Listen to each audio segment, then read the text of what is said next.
Greetings dear students, कैसे हैं आप लोग। My name is Varun from Purnamurti global school, department of mathematics. तो मैं उम्मीद करता हूं कि आप लोग अपने घरों पर बिल्कुल सही होंगे, सकुशल होंगे, हेल्दी होंगे। In my last video I have completed all the first to 5 chapters of class 10th NCERT mathematics. Chapter 1, 2, 3, 4, 5, each and every exercise we have done in our videos lecture. Today I am going to start chapter number 8. That is quite easy rather than the alag chapters for you to understand through video lectures.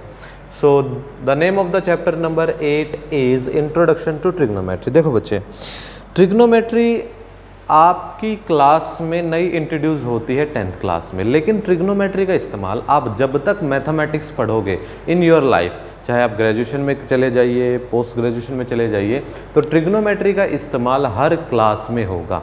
ऐसा नहीं है कि आप अभी 10th class में इसको पढ़ रहे हो, ये तो जस्ट एक इंट्रोडक्शन है। The name indicate introduction. तो आप यहीं से समझ के चलो कि ये जो चैप्टर है या ये जो टॉपिक है, ये आपके लिए मोस्ट इंपॉर्टेंट टॉपिक है अगर आप 10th के बाद अपनी मैथमेटिक्स की स्टडी कंटिन्यू रखते हो तो, क्योंकि 10th में सिर्फ इंट्रोडक्शन है ट्रिग्नोमेट्री का, 11th क्लास में और वाइड हो जाएगा ट्रिग्नोमेट्री का कंसेप्ट, 12th में और वाइड हो जाएगा, और ये इसके जो भी सारे कंसेप्ट्स है, फॉर्मूले हैं, वो आपको हमेशा रिमेंबर करके रखने पड़ेंगे, याद करके रखने पड़ेंगे। चलिए एक बार इसके नाम से समझते हैं कि ट्रिग्नोमेट्री होता क्या है। देखिए, ट्रिग्नोमेट्री को अगर मैं अलग अलग कर दूँ, ट्रिग्नोमेट्री की तरह एक ऐसा नाम भी होता है जियोमेट्री, ठीक है। ट्रिग्नोमेट्री ये मैथमेटिक्स की ही ब्रांचेस होती हैं। कई टीचर्स तो बोलते हैं ट्रिग्नो को 3 साइड्स कि 3 sides, try means this is the prefix, 3 होता है इसका मतलब, ट्रिग्नो मीन्स 3 साइड्स या 3 एंगल्स भी हो जाता है। मेट्री का मतलब होता है मेरे प्यारे बच्चों मेजरमेंट। क्या होता है मेजरमेंट? जैसे जियोमेट्री, जियोमेट्री का मतलब क्या? Geographical measurement of earth. Clear है मेरी बात? तो जो मेट्री है ना, मेट्री प्रीफिक्स है, इसका मतलब होता है मेजरमेंट, सॉरी सफिक्स है, इसका मतलब होता है मेजरमेंट। ट्राई जो प्रीफिक्स है, इसका मतलब होता है 3, और जो ये है इससे आप या तो साइड समझ सकते हो या एंगल समझ सकते हो। मैं आपको कहूँगा कि आप इसको दोनों से ही रेलिवेंट चलिए। तो मैं ये कहूँगा कि ट्रिग्नोमेट्री जो है वो स्टडी है, study of 3 sides of a right angle triangle. ये बात हमेशा ध्यान रखना कि ट्रिग्नोमेट्री में हम जो ट्राइंगल लेंगे मेरे प्यारे बच्चों, वो कैसी लेंगे? एक राइट एंगल ट्राइंगल। हम क्या पढ़ेंगे कि study of 3 sides of a right angle triangle with their angles, their relevant angles. Clear है मेरी बात? तो ट्रिग्नोमेट्री को मैं क्या कहूँगा कि ट्रिग्नोमेट्री क्या है? स्टडी ऑफ 3 साइड्स है, किसकी? एक राइट एंगल्ड ट्राइंगल की विद रेलिवेंट एंगल्स, मतलब जो एंगल उनके साथ आते हैं उनकी भी स्टडी। क्लियर? तो आपकी दोनों बातें यहाँ पर मैंने एक ही लाइन में मर्ज कर दी कि ट्रिग्नोमेट्री क्या है? Study of 3 sides of a right angle triangle, या trigonometry is study of 3 angles of a right angle triangle. Clear? तो ये दोनों बातें मैंने यहाँ पर मर्ज कर दी कि ट्रिग्नोमेट्री क्या है?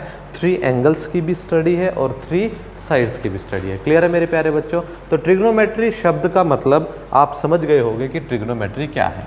चलिए, अब जैसा कि मैंने अभी आपको बताया कि ट्रिग्नोमेट्री क्या है, कि एक राइट एंगल ट्राइंगल है, और भाई उसको हमने देखना है कि वो जो राइट एंगल ट्राइंगल है उसकी जितनी भी स्टडी होगी वो ट्रिग्नोमेट्री कहलाती है। अच्छा, अब ट्रिग्नोमेट्री इस्तेमाल कहाँ होती है? सारे एग्जाम्पल्स पढ़ेंगे, ध्यान से समझिए। चलिए, एक राइट एंगल ट्राइंगल की जब ये बात कह ही रहा है तो मैं शुरू से ही मान के चलता हूँ कि let a right angled triangle ABC। मैंने एक राइट एंगल ट्राइंगल ले लिया प्यारे बच्चों ABC, वेयर B जो है वो कितने डिग्री का हो जाएगा? 90 डिग्री। इसका मतलब जो राइट एंगल बना हुआ है वो राइट एंगल किस पे बना हुआ है? 90 डिग्री B पे बना हुआ है। देखिए ध्यान से, मैंने एक ट्राइंगल ले लिया आपके सामने, ये एक राइट एंगल ट्राइंगल ले लिया, जहाँ पर ये वर्टेक्स को मैंने B माना, A माना, ये B माना, और ये क्या माना मेरे प्यारे बच्चों? C माना। जहाँ पर आपको मैंने बता दिया कि ये जो राइट एंगल्ड है, ये राइट एंगल किस पे है प्यारे बच्चों? बी पे है। किस पे है? बी पे। आपने अपनी 7th क्लास से एक थ्योरम पढ़ी थी, उस थ्योरम का नाम था पाइथागोरस थ्योरम। क्या नाम था? Pythagoras theorem. उस थ्योरम की मैं यहाँ पर आपको पता है कि पाइथागोरस थ्योरम जो है वो हमेशा एक राइट एंगल्ड ट्रायंगल पे लगती है। किस पे लगती है? राइट एंगल ट्रायंगल पे। अगर राइट एंगल ट्रायंगल पे पाइथागोरस थ्योरम लगती है तो इन साइड्स को पाइथागोरस थ्योरम की टर्म में क्या कहता हूँ कि ये वाली साइड क्या कहलाती है प्यारे बच्चों? बेस कहलाती है। क्या कहलाती है? बेस। ये वाली जो तिरछी वाली साइड है इसको मैं बोलता हूँ हाइपो। देखो याद कैसे करोगे हाइपोटेनियस की स्पेलिंग? HYPO। HYPO बोल के 10, 10 को इंग्लिश में क्या लिखते हैं? 10। और इस्तेमाल करना मतलब यूज। तो क्या हो जाएगी स्पेलिंग? HYPOTENUSE। कई बच्चे हाइपोटेनियस की स्पेलिंग लिखने में गलती कर देते हैं। याद रखो कि हाइपो 10 यूज, हाइपोटेनियस। क्लियर है प्यारे बच्चों? चलिए, ये जो AB होता है इसको हम क्या बोलते हैं? परपेंडिकुलर। क्या बोलते हैं? परपेंडिकुलर।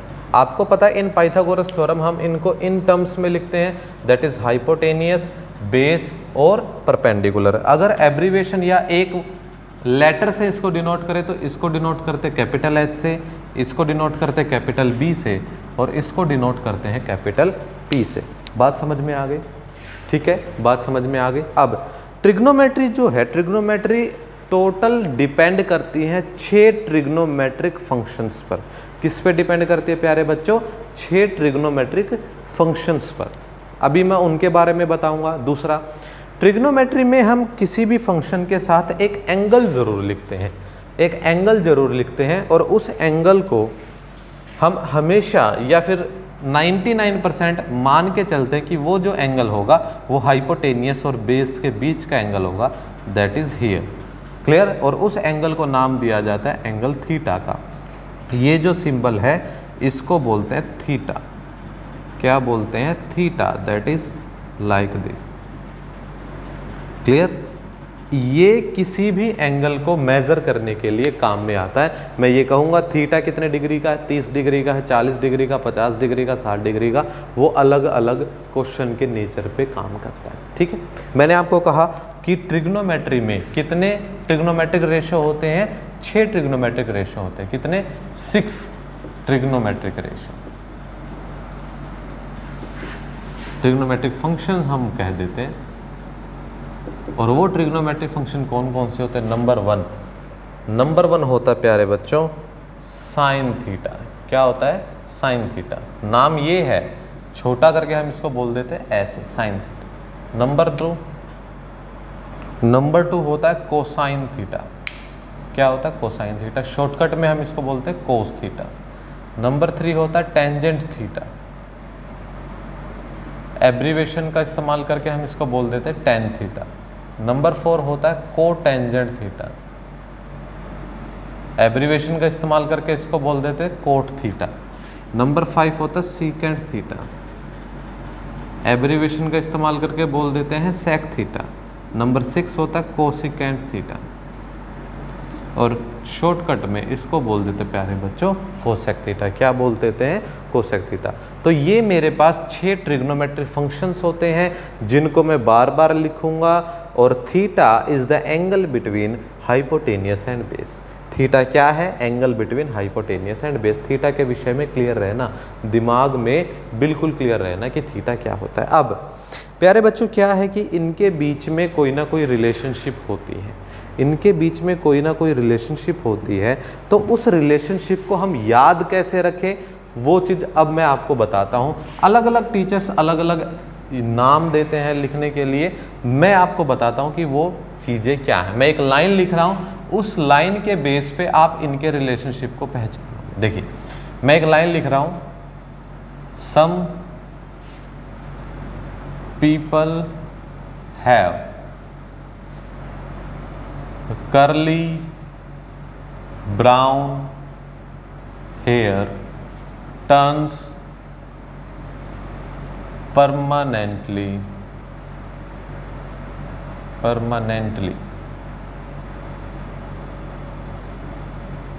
black। देखिए मेरे प्यारे बच्चों, मैंने आपको ये 3 लाइनें लिखी, आसान सी लाइनें। मैंने कहा सम पीपल हैव, कुछ लोग करली ब्राउन हेयर, जिनके करली ब्राउन हेयर थे वो टर्न्स बदल गए किस में, परमानेंटली ब्लैक में। आपको एक नॉर्मल सी ये लाइन दिखाई दे रही है कि सर आपने तो इंग्लिश की लाइन लिख दी, लेकिन आपकी इसी लाइन में इन फंक्शंस का एंगल्स के साथ या साइड्स के साथ रिलेशनशिप छुपा हुआ है।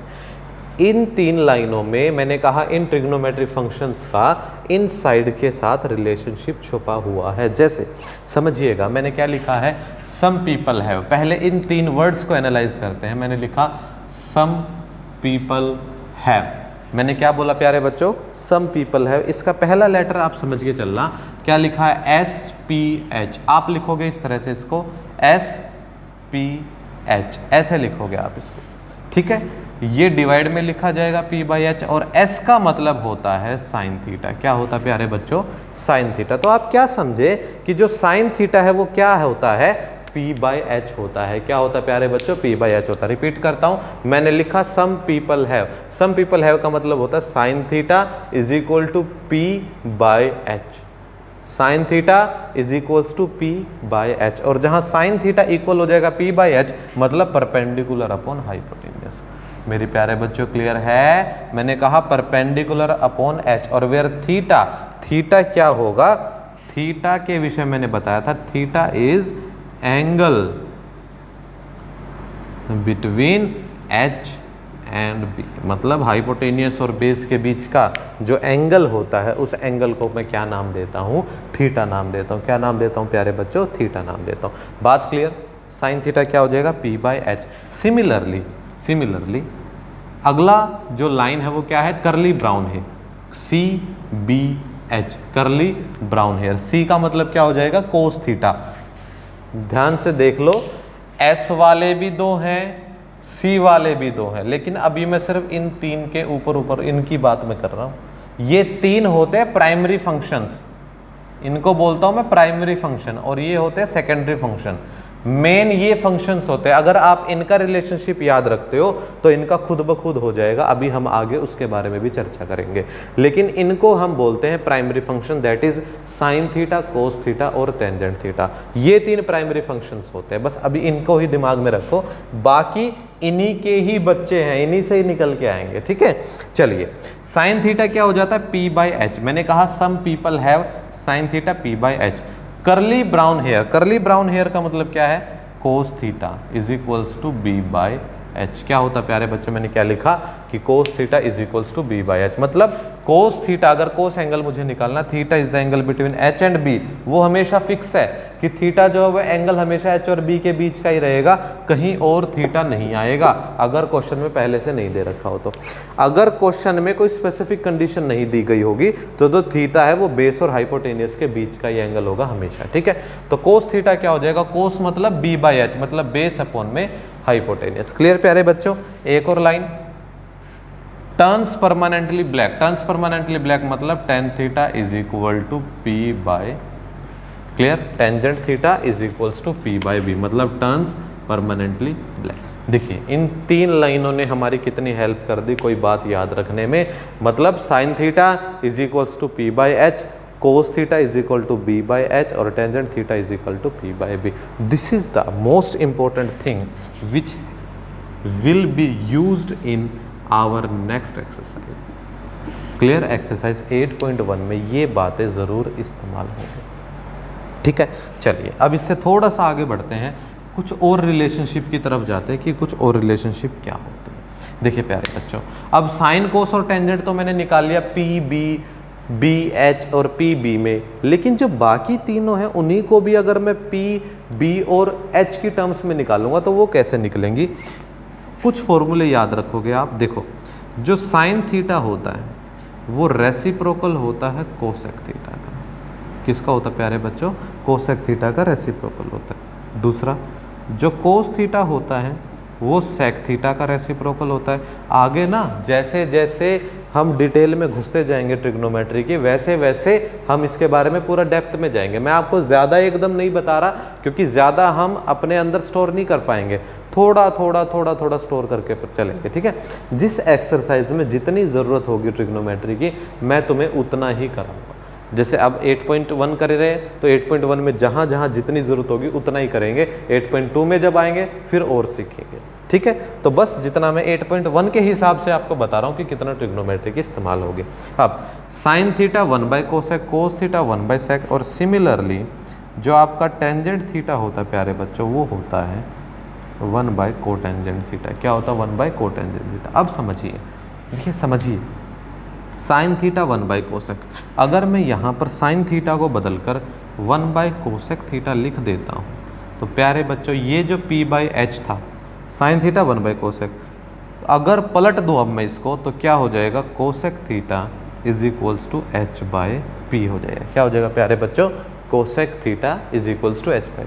सिमिलरली कोस थीटा को बदलकर अगर यहाँ पर मैं 1/सेक थीटा लिख दूँ तो ये हो जाएगा ये तो अभी वही है ना, अभी तो इसको बदला, ये b/h ही रहेगा ना, अभी तो क्या रहेगा? b/h। इसको रिवर्स करेंगे तो हो जाएगा sec theta is equal to h/b। Similarly जब टेंजेंट थीटा को बदलेंगे तो टेंजेंट क्या होता है? 1/कोट होता है, और ये p/b है प्यारे बच्चों। पलट के जब मैं लिखूंगा तो प्यारे बच्चों कोट थीटा कितना हो जाएगा? b/p। कितना हो जाएगा प्यारे बच्चों? b/p। तो ये h और p में बाकी के 3 ट्रिग्नोमेट्रिक फंक्शंस का रिलेशनशिप आ गया। You have to remember. Clear? आपको ये बातें याद रखनी है। मेरी बात समझ में आ गया? तो जो एक्सरसाइज 8.1 है मेरे हिसाब से आपको पहले इनके बीच का रेशो ही निकालना था, ठीक है। उसी के बेस पे ये एक्सरसाइज हो जाएगी जो एक्सरसाइज 8.1 है। इसमें और ज़्यादा अभी नहीं बताना है, ठीक है, और ज़्यादा अभी नहीं बताना है। जब ज़्यादा बताएंगे 8.2 में हम उन बातों को डिस्कस करेंगे। तो साइन थीटा हमने क्या सीखा? परपेंडिकुलर अपॉन हाइपोटेनियस होता है। Cos theta base upon hypotenuse होता है। Tangent theta perpendicular upon base होता है। Cosec theta hypotenuse upon perpendicular, sec theta hypotenuse upon base, और cotangent theta base upon perpendicular. और याद कैसे रखना है? Some people have curly brown hair, turns permanently black. इन 3 लाइनों से मेरे 3 प्राइमरी फंक्शंस के रिलेशनशिप निकल गए, और बाकी जो 3 फंक्शंस थे हमें पता है कि कौन किसका रेसिप्रोकल है। क्लियर है? कौन किसका रेसिप्रोकल है, और इस बात से हमारे बाकी के 3 निकल गए। क्लियर है मेरे प्यारे बच्चों? इस बेस से आप बहुत कुछ समझ गए होंगे कि ये सारी चीज़ें क्या है। ये जो सिंबल है इसको थीटा कहा जाता है, और थीटा क्या होता है? Angle between hypotenuse and base. Clear है यहाँ तक? चलिए अब एक्सरसाइज करते हैं 8.1 फटाफट, और उसके बाद कंटिन्यू शुरू करते हैं, ठीक है। ये आपका बेस था, बेस आई होप कि आपको क्लियर हो गया होगा, और आप वीडियो को पॉज करके इसको नोट कर लेना सारी बातों को, ठीक है। वीडियो को पॉज करके इन सारी बातों को नोट कर लेना। चलिए अब हम शुरू करने जा रहे हैं एक्सरसाइज 8.1। कौन सी एक्सरसाइज है ये? Exercise 8.1 of chapter 8, introduction to trigonometry. Trigonometry क्या नाम है? ट्रिगोनोमेट्री,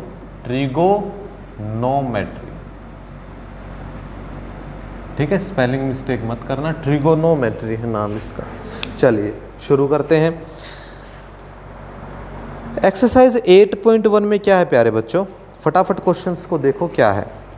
इन ट्रायंगल ABC, देखो क्वेश्चन नंबर 1 सॉल्यूशन फर्स्ट में करवा रहा हूं। क्या कहता है? In triangle ABC right angle at B। तो मैं ये बात ले लेता हूं, लेट आर ट्रायंगल ABC, और ये राइट एंगल्ड किस पे है? Right angled at B। तो प्यारे बच्चों मैंने एक ट्रायंगल ले लिया। अब मेरी बात का विश्वास रखना, ये जो चैप्टर है 8 और 9 मोस्ट इंटरेस्टिंग चैप्टर है इन मैथमेटिक्स, मोस्ट इंटरेस्टिंग। मेरा पर्सनली बहुत इंटरेस्ट है इस चैप्टर में। तो राइट एंगल्ड किस पे प्यारे बच्चों? B पे है। B हो गया, A हो गया, और ये कितना हो गया? C हो गया। आगे कहता है AB 24 सेंटीमीटर है, जो ये AB है ये कितना प्यारे बच्चों? 24 है। और क्या कहता है? BC कितना है? 7 है, ठीक है। डिटरमाइन करना है पहला sine A, very good, cos A, बहुत अच्छे। दूसरा साइन C और कोस C। चलिए, बहुत अच्छा क्वेश्चन है, यहां से आपको और बातें भी क्लियर होंगी।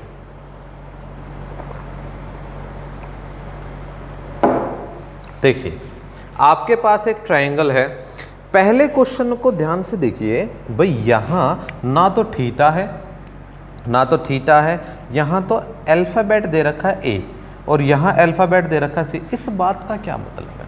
तो देखिए, आप ट्रिग्नोमेट्री फंक्शन को ध्यान से देखिए और आप देखिए यहां ट्रिग्नोमेट्री फंक्शन के साथ थीटा ना दे करके एक आपको वर्टेक्स दे रखा है ए बी या सी, या तो ए दे रखा है या सी दे रखा है। तो आप क्या करोगे, आप इसका जब फर्स्ट पार्ट सोल्व करोगे, फर्स्ट पार्ट के लिए, तो जो साइन ए है ना, साइन ए, मैंने आपको क्या कहा था कि ट्रिग्नोमेट्री फंक्शन के साथ जो एंगल होता है वो एंगल किसके बीच का होता है?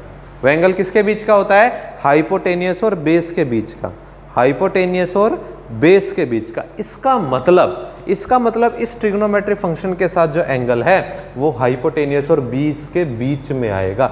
इसका मतलब मैं अगर यहां पर एक ट्रायंगल बना दूं प्यारे बच्चों, फॉर ऑप्शन नंबर फर्स्ट, क्योंकि यहां पर ए और ए है, तो मैंने कहा जो फंक्शन के साथ एंगल होगा ना वो कहां होगा? हाइपोटेनियस और बेस के बीच में। अब थीटा तो दिया नहीं है, वर्टेक्स दिया, तो इसका मतलब वर्टेक्स ही हाइपोटेनियस और बेस के बीच में होगा। मेरी बात समझ में आया? अगर साइन ए है तो साइन ए यहां आएगा, मतलब हाइपोटेनियस और बेस के बीच में आएगा।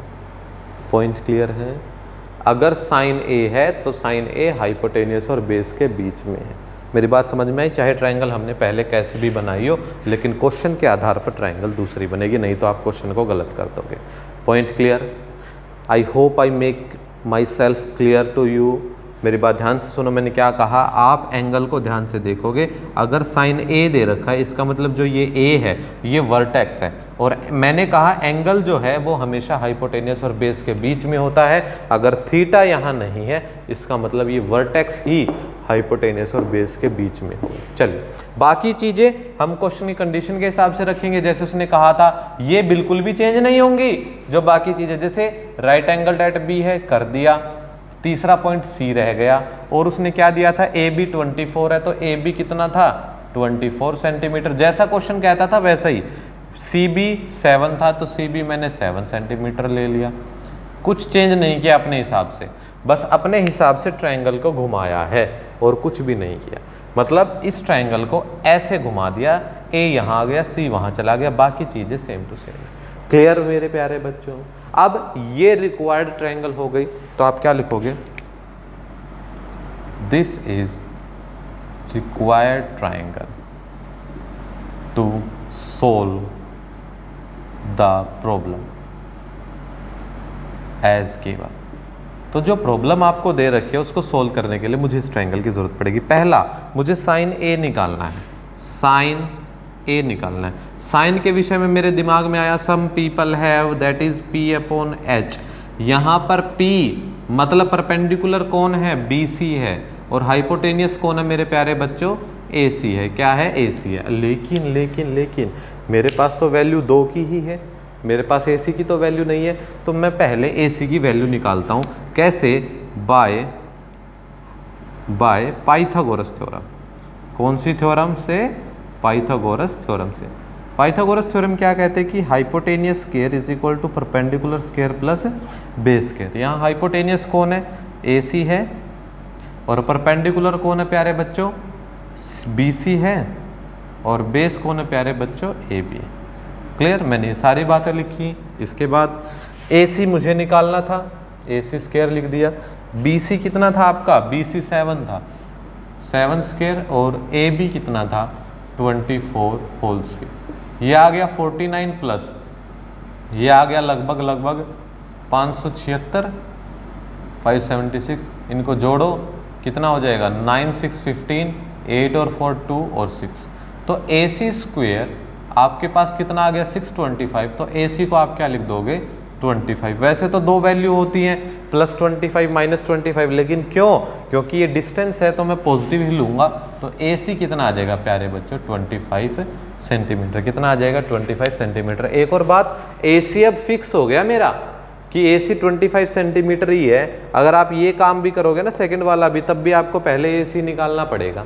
समझ में आया? ए सी फिक्स हो गया। नाउ साइन ए था BC बाई AC, जो साइन ए था वो हमने क्या था, साइन ए BC बाय AC था। तो साइन ए पहले पार्ट का पहला आंसर, साइन ए BC बाय AC, BC है 7 और AC आपने अभी निकाला कितना था 25। सेकंड वाला पार्ट प्यारे बच्चों, कोस ए। कोस क्या होता है, curly brown hair, base upon में हाइपोटेनियस, बेस कौन था AB और हाइपोटेनियस कौन था AC, मतलब 24/25। These are the required answer. Clear है मेरी बात? बिल्कुल ध्यान से देखो, कोई भी मुश्किल नहीं है। मैंने देखा एंगल A था तो मैंने एंगल A के अकॉर्डिंग ट्रायंगल बनाई। Angle A should be between hypotenuse and base, ठीक है। हाइपोटेनियस नहीं था, पाइथागोरस लगाई, हाइपोटेनियस निकाला। फिर इसने कहा था साइन ए और कोस ए निकालो, साइन ए और कोस ए निकालो। तो साइन ए और कोस ए के लिए आपको पता है साइन होता है क्या P/H और कोस क्या होता है B/H। इनके बेस में मैंने बस जस्ट वैल्यू रखा, ठीक है प्यारे बच्चों। अब अगर इसका सेकंड पार्ट करूं मैं तो देखिए सेकंड पार्ट के लिए तो ट्रायंगल बनी हुई है, ये सेकंड पार्ट की तो ट्रायंगल है, angle C between hypotenuse and base. और AC अभी निकाला, AC कितना था 25, AC कितना था 25। तो यहां से अगर मैं साइन C निकालता हूं, साइन C, साइन क्या होता है, क्या होता है साइन, परपेंडिकुलर अपॉन में हाइपोटेनियस। तो परपेंडिकुलर कौन था AB और हाइपोटेनियस कौन है 25, दैट इज AC। तो क्या आ जाएगा 24/25। दूसरा कोस C, करली ब्राउन हेयर, बेस BC और H AC, दैट इज 7/25। ये आपका सेकंड पार्ट हो गया, ये लो सेकंड पार्ट के ये आंसर है और फर्स्ट पार्ट के ये आंसर। क्लियर है? देख लो एक बार, बिल्कुल आसान क्वेश्चन था। आप एंगल्स को अपने अकॉर्डिंग घुमा सकते हो प्यारे बच्चों। मैंने आपको यही कहा कि आप ये देखोगे कि जो एंगल है वो बिटवीन हाइपोटेनियस एंड बेस होना चाहिए, बस और कुछ नहीं। क्लियर है मेरी बात? चलिए अब आगे और क्वेश्चन करते हैं। इसको मैं रब कर रहा हूँ, सॉल्यूशन नंबर 2 की तरफ जाते हैं। बहुत आसान क्वेश्चन है, एक बार समझ नहीं आएगा, आप वीडियो को दोबारा देखो फिर समझ में आएगा।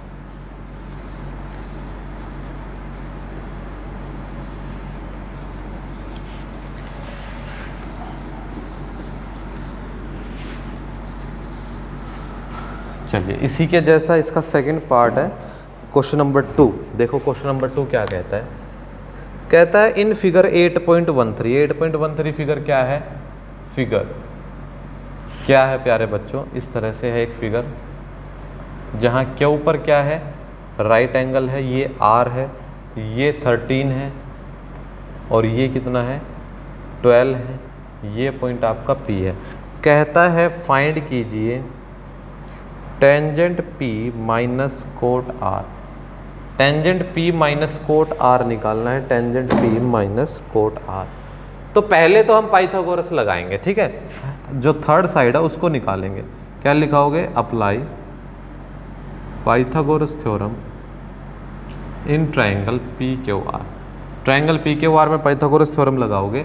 आपको पता है कि hypotenuse square is equals to perpendicular square plus base square, that is PR square is equal to, perpendicular कौन है PQ है और बेस कौन है QR है।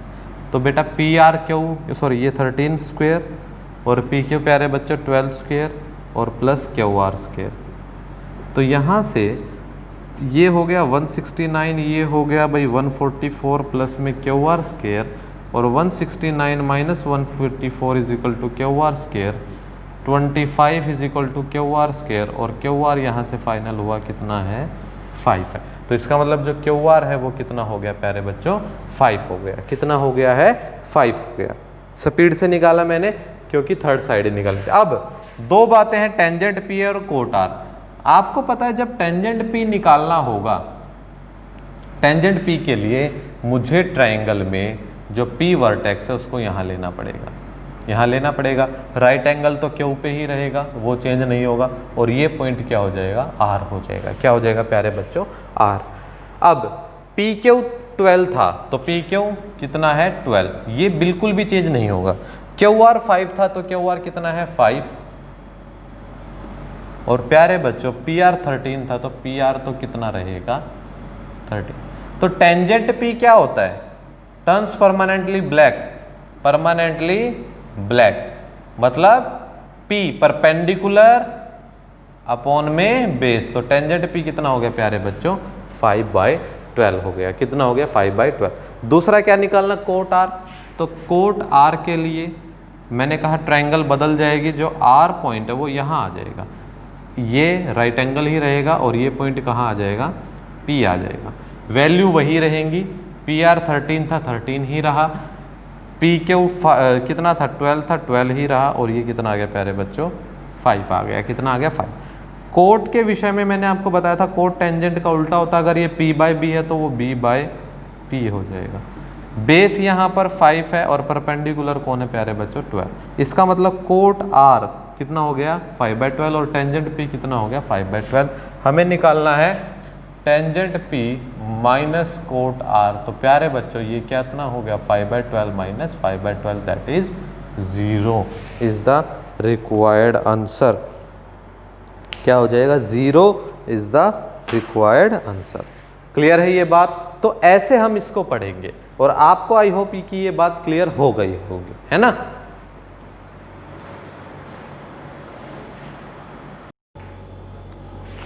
तो स्टूडेंट्स आपको क्वेश्चन नंबर 2 क्लियर हो गया। चलिए आगे बढ़ते हैं, क्वेश्चन नंबर 3 की तरफ जाते हैं। क्वेश्चन नंबर 3 क्या कहता है, इसको रब कर देते हैं एक बार।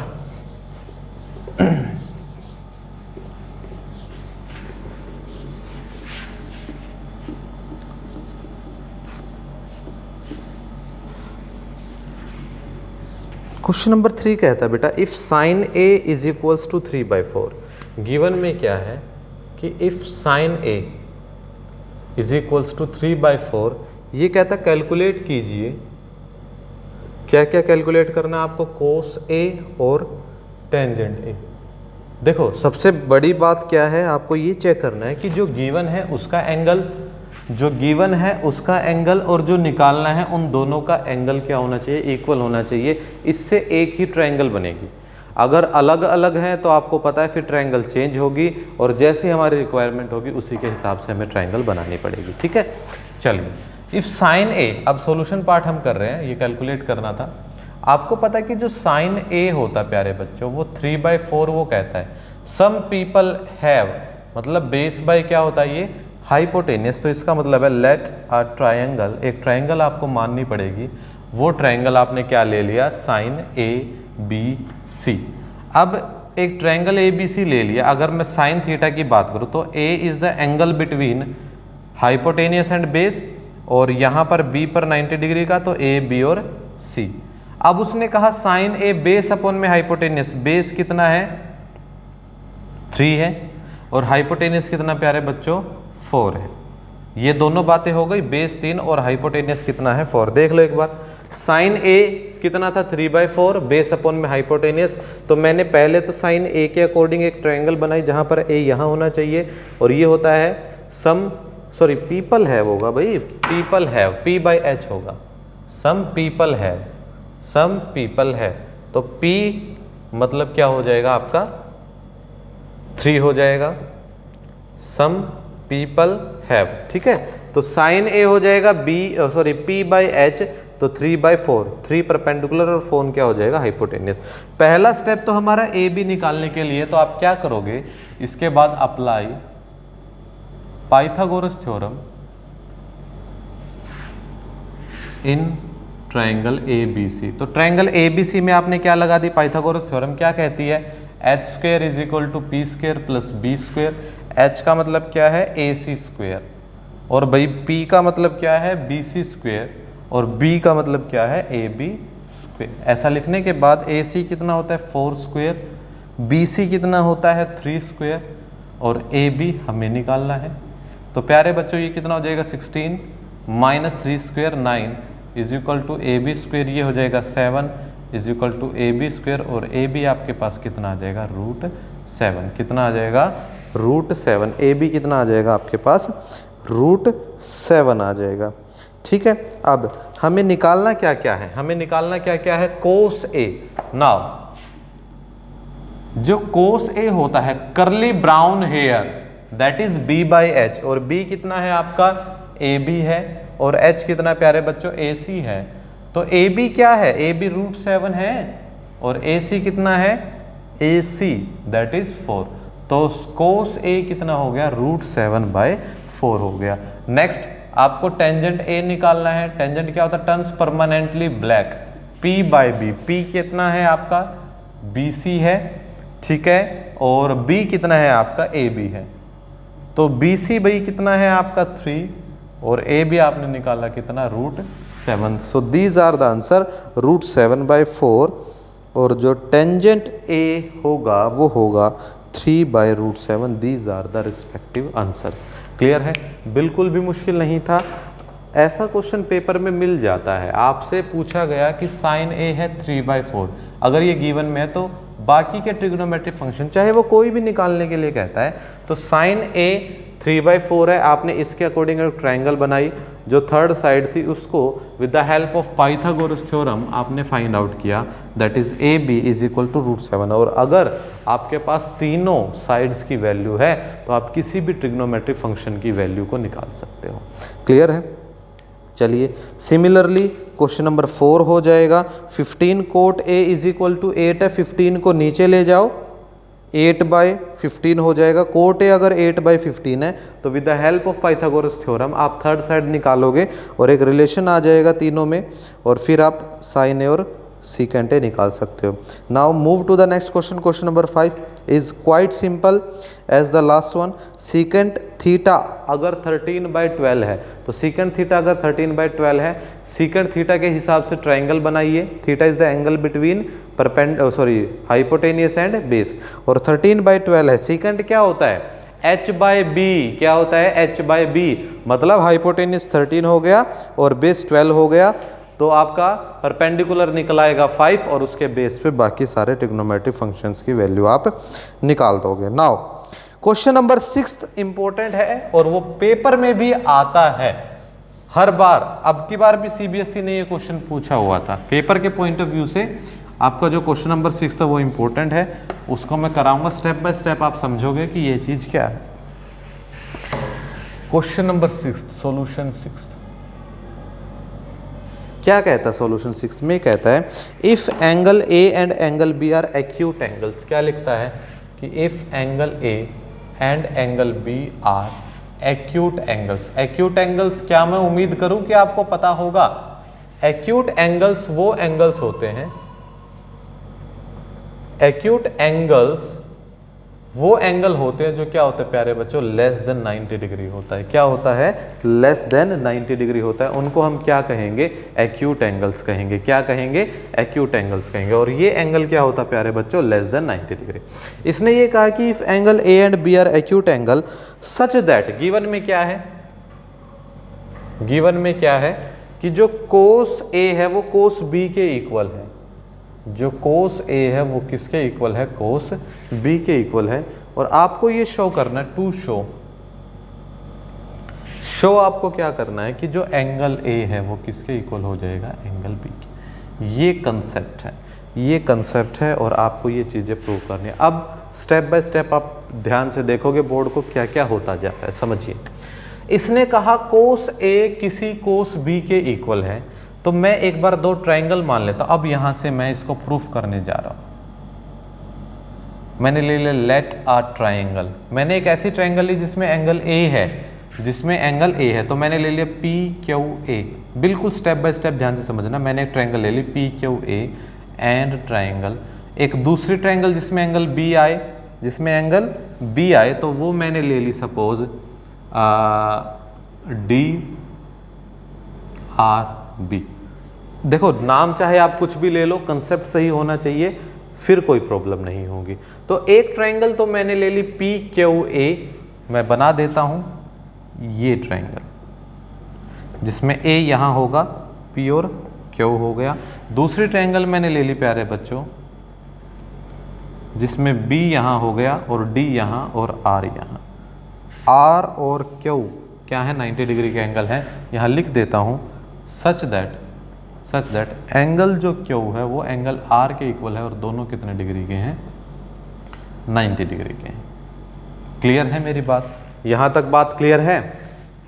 इसको ऐसे सीधी ही लाइन खींच देता हूँ। देखिए कहा गया था उसने कि इफ एंगल ए और एंगल बी क्या है, एक्यूट एंगल है। तो प्यारे बच्चों देखिए ये एंगल ए और एंगल बी एक्यूट एंगल है, 90 डिग्री से कम है। आप एंगल को देख के ही समझ सकते हो कि ये दोनों 90 से कम है। आगे उसने कहा कि कोस ए कोस बी के बराबर है। तो मैंने एक ऐसी ट्रायंगल ले ली जिसमें कोस ए बन सकता है और एक ऐसी ट्रायंगल ले ली जिसमें कोस बी बन सकता है। हमें ये प्रूव करना है कि एंगल ए किसके इक्वल है, एंगल बी के।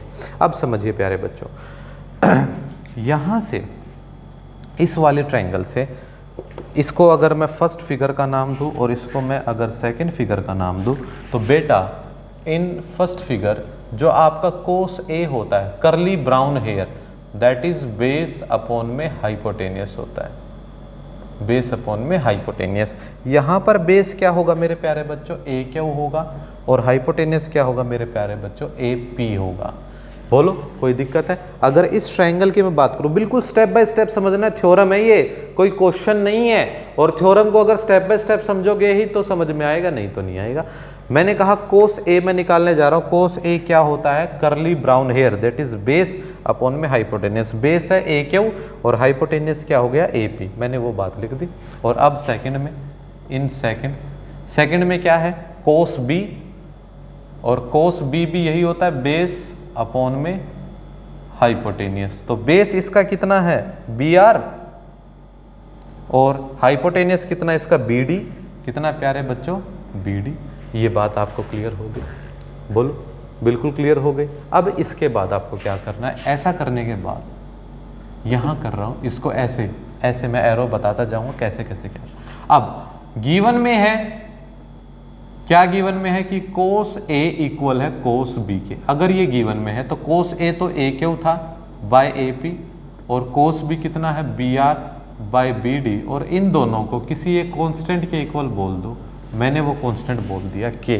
क्या बोल दिया प्यारे बच्चों, के बोल दिया। क्या बोल दिया, के बोल दिया।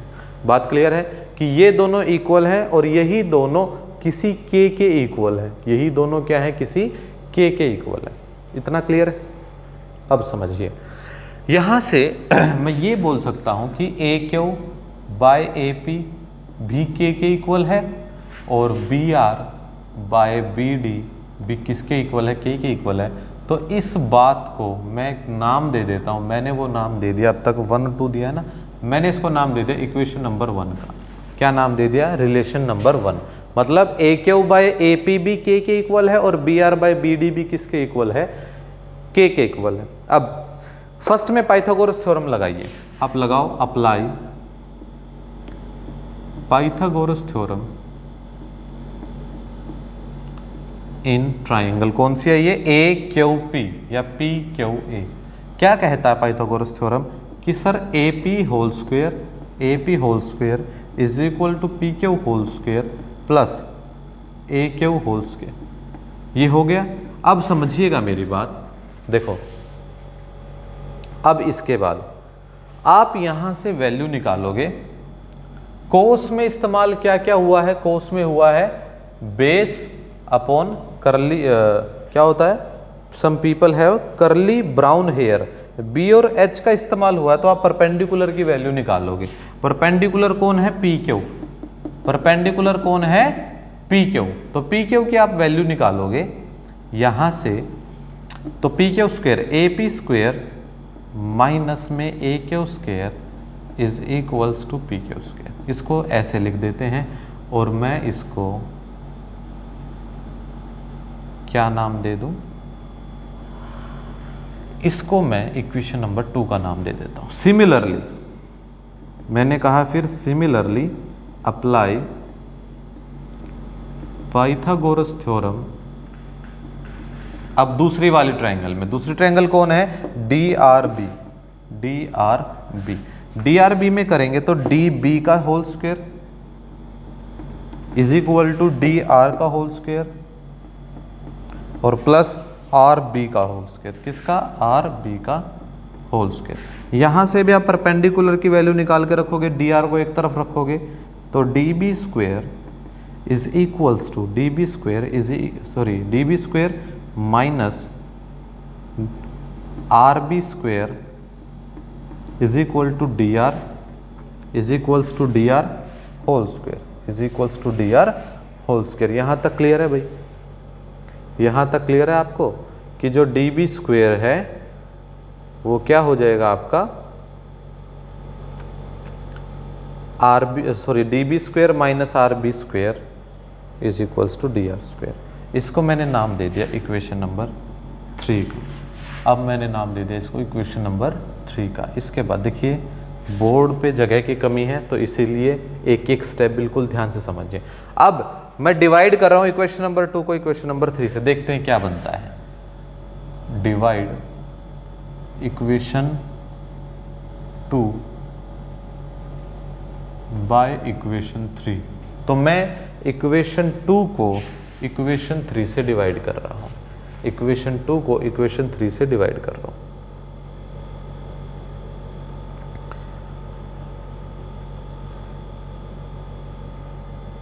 देखिए क्या होता है। इक्वेशन 2 को इक्वेशन 3 से डिवाइड करने के बाद इक्वेशन 2 में मेरे पास क्या है, PQ whole square is equals to AP whole square minus AQ whole square. देखिए रट्टा नहीं मारना किसी भी चीज का।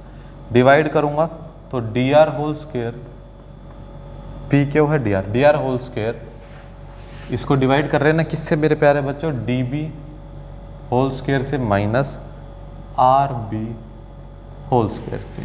ठीक है, RB होल स्क्वायर से। देखो यहां पर ना मैं पीछे एक बार एक छोटा सा चेंज करता हूं। मुझे ये 1 लिखने की जरूरत नहीं है, इसको हटा रहा हूं मैं, इसकी जरूरत नहीं पड़ी मुझे, ना इसकी पड़ेगी। तो मैं इसी को 1 का नाम दे रहा हूं। किसको, अभी बताता हूं। K वाली जो बात है ना, मैंने इसी को 1 का नाम दे दिया, इसकी जरूरत नहीं थी मुझे। तो मैं यहां तक आपको क्लियर है। एक बार यहां तक एक बार थोड़ा रिकॉल करा देता हूं आपको। मैंने क्या कहा कि इफ एंगल A और B आर एक्यूट एंगल है, तो एक्यूट एंगल क्या होता है, 90 डिग्री से कम। गिवन में है cos A cos B के इक्वल है। मुझे ये प्रूव करना है angle A is equals to angle B। ठीक है, मैंने 2 ट्रायंगल ले लिए। एक ट्रायंगल PQA लिया, एक DRB लिया। PQA ले लिया, DRB ले लिया, सच दैट Q और R दोनों कितने डिग्री के हैं, 90 डिग्री के हैं। तो PQA में Q 90 डिग्री का है, R 90 डिग्री का। इसको फिगर 1 का नाम दिया, इसको 2 का नाम दिया। इन फिगर 1 में अगर मैं cos A निकालता हूं तो करली ब्राउन हेयर बेस अपॉन में हाइपोटेनियस। बेस है AQ और हाइपोटेनियस कौन है, AP है। ठीक है, आगे यहां पर बेस है BR और हाइपोटेनियस कौन है, BD। ये बात बिल्कुल सही होगी। इसके बाद गिवन में है cos A cos B के बराबर है, मतलब AQ बाई AP बराबर है BR बाई BD के। यहाँ तक बात क्लियर है? क्योंकि ज़रूरत पड़ी तो मैं इन बातों को रब कर दूंगा, क्योंकि स्पेस वहाँ आगे मुझे कम दिखाई दे रहा है। अब अप्लाई कर दी मैंने पाइथागोरस थ्योरम। किसमें, पहले तो इस ट्रायंगल में अप्लाई की। मैंने कहा आप वैल्यू वो निकालोगे जो वैल्यू ऊपर नहीं है। जैसे cos A है AQ बाई AP, तो मैंने PQ की वैल्यू निकाली है दूसरी टर्म्स में, मतलब AP और AQ को ऐसे तोड़ दिया। ठीक है, ये हो गया और ये हो गया, दोनों में पाइथागोरस थ्योरम अप्लाई कर दिया। अब क्या करना है, डिवाइड करना है 2 को 3 से। अब इसके बाद प्यारे बच्चों देखिए, from first AQ by AP, AQ by AP, AQ by AP किसके बराबर है, BR बाय BD के। ये बराबर है। क्या मैं क्रॉस मल्टीप्लाई कर सकता हूं, बिल्कुल कर सकता हूं। That is AQ multiply BD बराबर है BR मल्टीप्लाई AP। मैंने ऐसा कर दिया, आर पार मल्टीप्लीकेशन, ऐसे आप समझ सकते हो, AQ BD से और AP BR से। अब मैं एक काम करता हूं AQ डिवाइड में, अब मैं करता हूं AQ के डिवाइड में तो लेके आता हूं BR, और वहां AP बचा और इसके डिवाइड में आ गया BD। मेरी बात समझ में आया? मैंने क्या किया, इंटरचेंज कर दिया। मैंने लिखा AQ के डिवाइड में, AQ के डिवाइड में आ गया BR, और AP के डिवाइड में क्या आ गया, BD। दैट इज एक ट्रायंगल का बेस अपॉन में दूसरी का बेस, पहली का हाइपोटेनियस डिवाइड में दूसरे का हाइपोटेनियस। और इसको मैं नाम दे देता हूं अब इक्वेशन, इसको मैं अब बोलूंगा कि ये किसी, इसको ना यहाँ के भी बोलने की जरूरत नहीं प्यारे बच्चों, इसको सिर्फ यही 1 बोलो, यहाँ के बोलो। अब इसको अब यहाँ के बोलो। मेरी बात समझे? एक एक रिलेशन आया, मैंने इसको यहाँ 1 का नाम दिया, आगे काम किया, फिर उसके बाद मैंने 1 को दोबारा उठाया, थोड़ा सा काम इसमें किया, अब मैंने k का नाम दे दिया। अब मैं क्या करूँगा, ये चीज़ अगर k के बराबर है तो a क्यू किसके बराबर हो गया, k डॉट बी आर के। हो गया या नहीं हो गया? अगर ए क्यू बाई बी आर के बराबर है तो ए क्यू किसके बराबर हो गया, के डॉट बी आर के। सिमिलरली अगर A P by B D के बराबर है तो ए पी किसके बराबर हो गया, के डॉट बी डी के। हाँ या ना? ये दोनों रिलेशनशिप आ गया मेरा जब मैंने 1 को किसको, मैंने 1 को क्या कर दिया, सिंप्लीफाई कर दिया। मैंने 1 को क्या कर दिया, सिंप्लीफाई। ए क्यू के बी आर आ गया और ए पी कितना आ गया, के बी डी आ गया। अब क्लियर है? बिल्कुल क्लियर होगा। तो मुझे थोड़ा सा रब करना पड़ेगा और मैं रब कर रहा हूँ लेफ्ट वाला पोर्शन, ये लेफ्ट वाला पोर्शन रब कर रहा हूँ। ये पॉइंट याद रखना, मुझे एंगल ए और एंगल बी को बस इक्वल दिखाना है, बाकी चीज़ें मैं बता चुका हूँ आपको। ये नोट कर लेना आप मेरे रब करने से पहले, ठीक है? तभी आपको चीज़ें समझ में आएंगी, क्योंकि जगह कम है और एक्सप्लेनेशन में फिर प्रॉब्लम आती है। चलिए अब यहाँ तक आप क्लियर हो। अब सुनिए, आपके पास जो देखिए वो बिल्कुल ऊपर कोने में रिलेशनशिप था जो आपने डिवाइड किया था, वो क्या था, P Q whole square divide में D R whole square is equal to A P whole square minus A Q whole square और डिवाइड में डी बी होल स्क्वायर और माइनस में आर बी होल स्क्वायर। ये आ गया प्यारे बच्चों। इसको मैं P Q by D R अगर लिखना चाहूं तो मुझे स्क्वायर रूट लगाना पड़ेगा उधर, मतलब ए पी स्क्वायर माइनस में ए क्यू स्क्वायर डिवाइड में root D B square minus में आर बी स्क्वायर।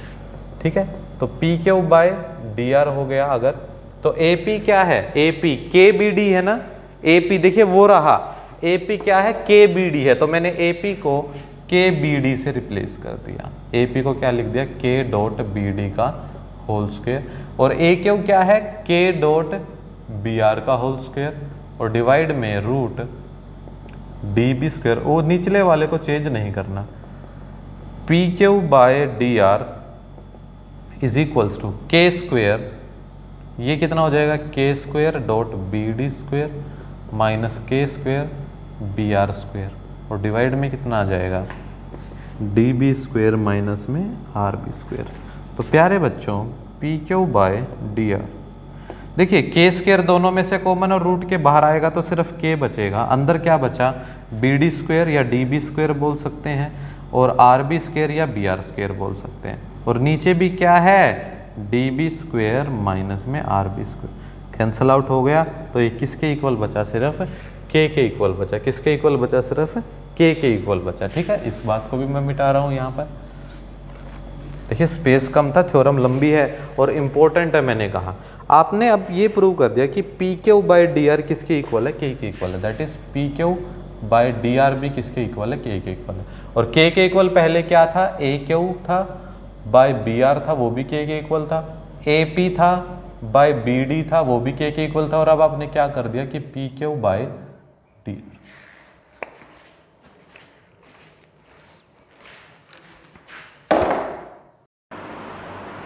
देखिए तो पी क्यू किसके इक्वल आ गया, डी आर के, और ये दोनों ही चीज़ें किसके इक्वल है, के इक्वल है।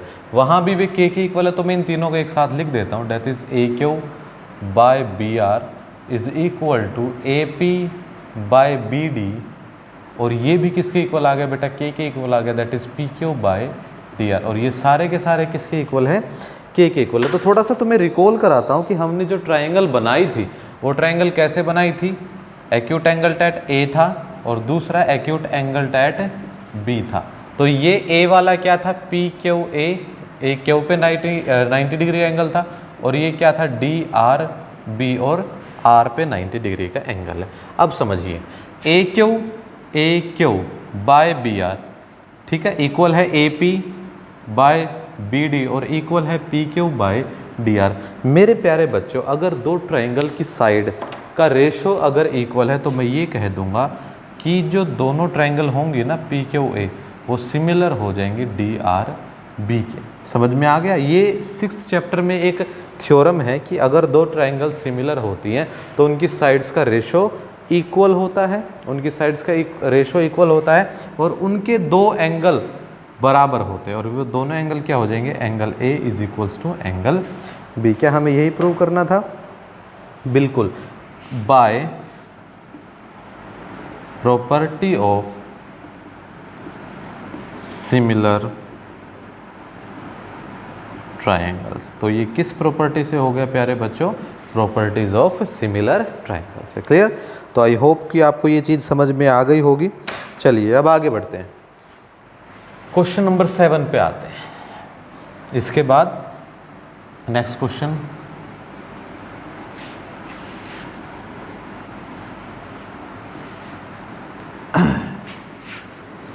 काफ़ी लंबी थ्योरम थी ये एक बार देखने से समझ नहीं आएगी। इस थ्योरम को आप बार बार देखोगे तो जल्दी क्लियर हो जाएगी। ठीक है, तो क्वेश्चन नंबर 7 में क्या है भाई, cot theta is equal to 7/8 है। तो कोट थीटा क्या होता है? देखिए 7th क्वेश्चन में, अब मोस्टली हर क्वेश्चन में यही बात हो जाएगी। कोट थीटा क्या होता है? b/p होता है। क्या दे रखा है? 7/8। तो एक ट्रायंगल बनाओगे आप, एंगल थीटा, यहाँ पर ट्रायंगल का नाम दे दो ABC। 7/8 that is this 7 and this is 8। ठीक है, तो 64 + 49 यहाँ से आप AC के लिए फाइंड आउट कर लीजिएगा। पूछा क्या है?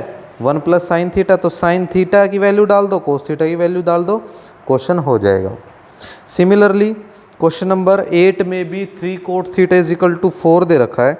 तो cot थीटा कितना आ जाएगा? 4/3।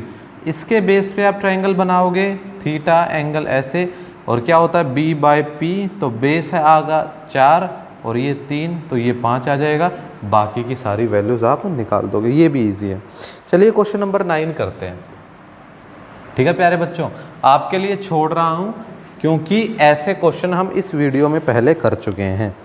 चलिए क्वेश्चन नंबर 9 है, चलिए ये कंप्लीट करा देता हूँ, इससे आपके सारे डाउट्स क्लियर हो जाएंगे। सॉल्यूशन 9 क्या कहता है? एक ट्रायंगल है, राइट एंगल एट बी है, इसका मतलब बी कितने डिग्री का? 90 डिग्री का है। टेंजेंट ए के बारे में कहता है कि ये 1/√3 है, तो वैल्यू फाउंड आउट कीजिए। sin A cos C plus cos A sin C plus cos A sin C। पहले वाला एक बार कंप्लीट करते हैं, उसके बाद आगे बढ़ते हैं। देखो शुरुआत कैसे करनी है, आपने एंगल्स को ध्यान से देखा, ए है और सी है, एंगल चेंज हो रहे हैं, तो इसका मतलब यहाँ पर दो ट्रायंगल बनेगी। एक ट्रायंगल जहाँ पर ये एंगल ए होगा और एक ट्रायंगल मेरे प्यारे बच्चों जहाँ पर ये एंगल क्या होगा? सी होगा। बात समझ में आ गई? इसको मैं 1 का नाम दूंगा और इसको 2 का नाम दूंगा। सॉल्यूशन पार्ट हम शुरू कर रहे हैं। बी 90 डिग्री का, तो ये तो बी ही है फिक्स, और तीसरा वर्टेक्स कौन बचा? ए बी, यहाँ तो बचा सी और यहाँ बचा ए, तो ये दोनों अलग अलग ट्रायंगल हो गई। तो ये बेटा उन एंगल्स के लिए जहाँ पर ए होगा और ये उन एंगल्स के लिए जहाँ पर सी होगा। टेंजेंट ए कितना है? 1/√3। तो टेंजेंट ए मतलब इस वाली में 1/√3, तो आप क्या लिखोगे? In triangle 1। ट्रायंगल 1 में क्या है? जो टेंजेंट ए है प्यारे बच्चों वो 1/√3 है। क्या होता है ये? p/b। p/b का मतलब क्या है? ये 1 है और ये कितना हो गया? √3 हो गया। ये 1 हो गया और ये कितना हो गया? √3 हो गया। तो क्या करोगे? Apply Pythagoras theorem. कौन सी थ्योरम? पाइथागोरस थ्योरम क्या कहती है? h² = p² + b²। ये कहती है h कितना हो जाएगा आपका? ac² और p कितना हो जाएगा? cb² और b प्यारे बच्चों कितना हो जाएगा? ab²। तो ये कितना हो जाएगा? 1 + √3 दैट इज 1 + 3 = 4। तो आपका AC कितना आ जाएगा प्यारे बच्चों? 4 आ जाएगा। AC कितना आ जाएगा आपका? 4। अब यही वैल्यू यहाँ रखनी है। BC 1 था तो BC भी क्या आ जाएगा? 1। AB √3, तो AB भी कितना आ जाएगा? √3। और AC अगर 4 है तो प्यारे बच्चों AC भी कितना आ जाएगा? 4।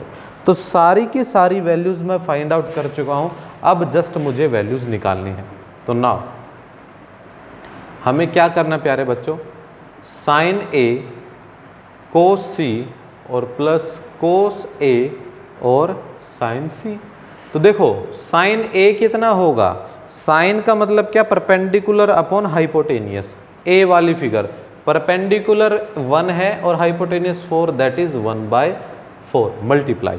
cos C क्या होगा cos C, curly brown hair, base upon hypotenuse, यहाँ पर बेस 1 है और हाइपोटेनियस 4 है, that is 1/4 plus cos A base upon hypotenuse, यहाँ √3/4 that is √3/4 multiply sine C यहाँ मतलब परपेंडिकुलर अपॉन हाइपोटेनियस, परपेंडिकुलर √3 और हाइपोटेनियस 4 दैट इज √3/4। क्लियर? देखो अगर कंसेप्ट आपको क्लियर है तो कितना आसान हो गया क्वेश्चन को करना, बिल्कुल भी मुश्किल नहीं है। अब इसको सोल्व करना है, दैट इज ये कितना हो गया 1/16 प्लस 3/16, तो 16 एलसीएम 1 + 3 4/16 दैट इज 1/4। तो रिक्वायर्ड जो आंसर हो गया आपका 8.1 के आपके कौन से क्वेश्चन है ये, 9th का फर्स्ट पार्ट, 8.1 के 9th, ये क्या मल्टीप्लाई में है ना,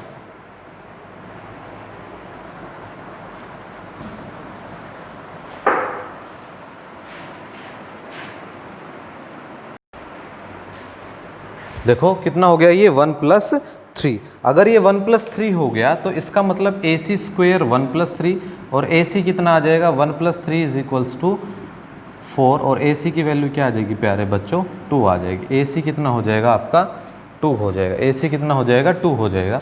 तो ये यहाँ पर भी 2 और यहाँ पर भी, तो AC की वैल्यू आ गई। अब इसके बाद AC की वैल्यू आने के बाद हम क्या करेंगे, आपको जो गिवन क्वेश्चन दे रखा है, गिवन क्वेश्चन क्या दे रखा है आपको कि साइन A, नाउ जो साइन A है कोस C है प्लस कोस A है और साइन C है, तो साइन A का मतलब क्या होता है P/H perpendicular upon hypotenuse that is 1/2, cos C यहाँ base upon hypotenuse, curly brown hair base upon hypotenuse that is 1/2 और प्लस कोस A का मतलब √3/2 और साइन C का भी मतलब क्या हो जाएगा √3/2, तो ये हो जाएगा 1/4 प्लस में √3/4 √3 की मल्टीप्लाई 3 के साथ दैट इज 4 1 + 3 और 4/4 कितना हो जाएगा 1, तो आंसर कितना आ जाएगा इसका 1 आ जाएगा। आंसर क्या आ जाएगा इसका 1। तो सिमिलरली आप इन्हीं ट्रायंगल का इस्तेमाल करके इसका सेकंड पार्ट भी कर सकते हो, मुश्किल नहीं आएगी। ठीक है, चलिए क्वेश्चन नंबर 10 करते हैं, इसी का ही क्वेश्चन नंबर 10 देखो।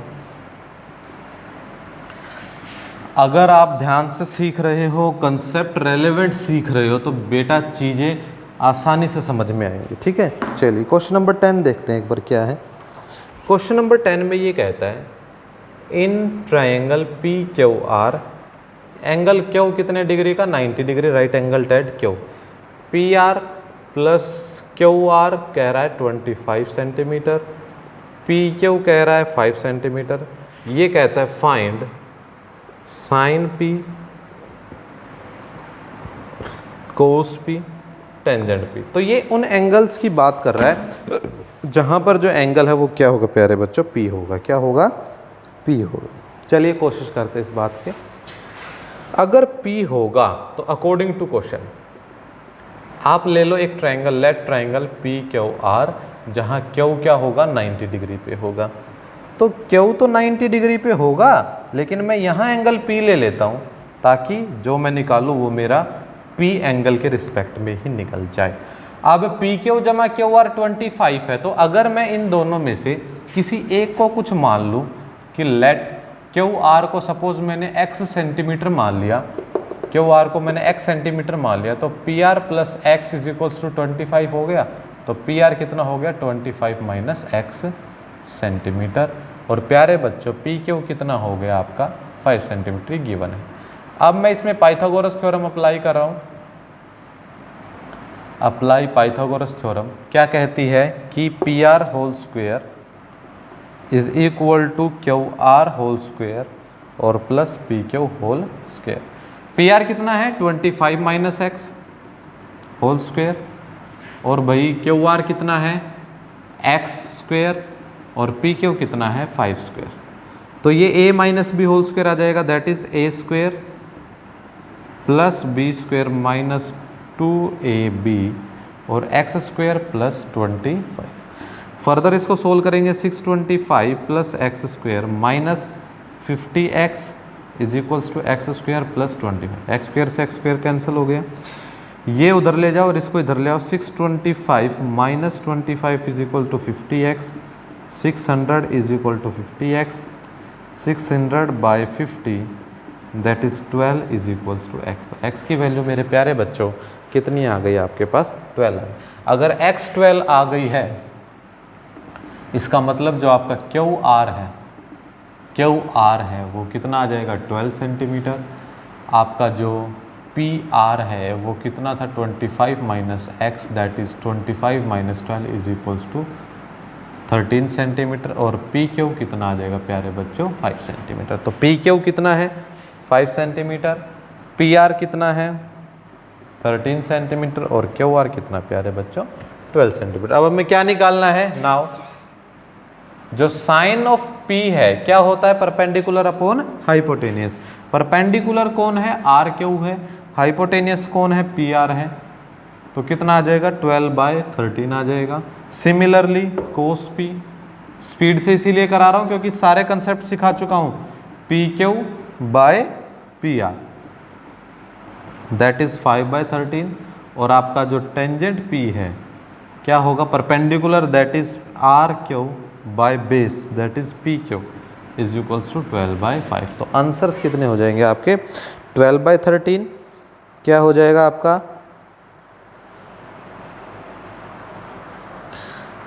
साइन P 12/13, कोस P 5/13 और टेंजेंट P 12/5। बिल्कुल सही, बिल्कुल सही। चलिए, ये आपका क्वेश्चन नंबर 10 था। क्वेश्चन नंबर 11 में क्या कहता है? The value of tangent A is always less than 1। नहीं, ऐसा नहीं होता भाई, क्योंकि √3 है और √3 आप समझते हो ना, नियरली इक्वल टू 1.73 के इक्वल होगा। ठीक है, तो ट्रू और फॉल्स है ये। तो सेक ए अगर 12/5 है फॉर सम एंगल ए, सेक ए क्या है? 2 से ज़्यादा हो गया भाई। 11th क्वेश्चन में सेक ए क्या हो सकता है? 12/5। सेक क्या होता है? सेक थीटा क्या होता है? हाइपोटेनियस अपॉन में बेस। हाँ बिल्कुल पॉसिबल है, हाइपोटेनियस ज़्यादा होना चाहिए बेस से, तो ये ट्रू हो जाएगा। Cos A is the abbreviation of cosine. नहीं, ये तो कोसाइन की एब्रीवेशन है भाई। बिल्कुल स्टार्टिंग में मैंने आपको बताया था ना कि कोस ए किसकी एब्रीवेशन है? कोसाइन की एब्रीवेशन है। ठीक है, इसके बाद cot A is the product of cot and A. नहीं, ये बिल्कुल गलत है। कोट ए क्या है? ए तो एंगल मेजरमेंट है, ये कोई प्रोडक्ट नहीं है। कोसाइन जो है, साइन 4/3 के इक्वल हो जाएगा। अब एक बात बताइए, साइन क्या होता है? Perpendicular upon hypotenuse. अब 4/3 का मतलब हाइपोटेनियस 3 परपेंडिकुलर 4, लेकिन हाइपोटेनियस तो हमेशा बाकी दोनों साइड से बड़ा होता है। तो ये बात क्या हो जाएगी? फॉल्स हो जाएगी। ठीक है प्यारे बच्चों, चलिए इसी के साथ आपकी एक्सरसाइज 8.1 यहीं फिनिश करते हैं। In my next video I will start exercise 8.2 with the base of exercise 8.2। तब तक के लिए take care, thank you very much.